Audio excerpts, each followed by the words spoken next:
નહીં કઈ નહીં ખબર. પછી મમ્મી લોકો માટે ચાય ને એવું બનાવી નાખું ને મમ્મી લોકોને બેડ પર આપી આવું ચાય, ઉઠી જાય એ લોકો. પછી જમવાનું ને એવું 12 વાગ્યા માટે બનાવી મૂકું મેં. હમણાં જે બનાવતો છે એ સાંજનું છે. જો બધું સાંજનો ટાઈમ થઈ ગયેલો છે એટલે સમજી શકો સાંજનો ટાઈમ 5 વાગે જેવું જમવાનું બનાવવાનું થઈ જાય રેડી. પછી સાંજે જમી લે એટલે મેં વાસણ ને એવું સાફ કરી નાખું. તું કેમ હસતી છે? હે તું કેમ હસે? આમથી હસ્યા નહીં કરના.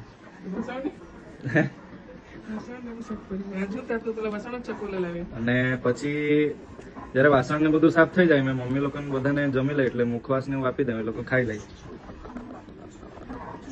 પછી બધાના માટે ગાદલા ને એવું પાથરી દઉં એટલે બધા ઊંઘી જાય.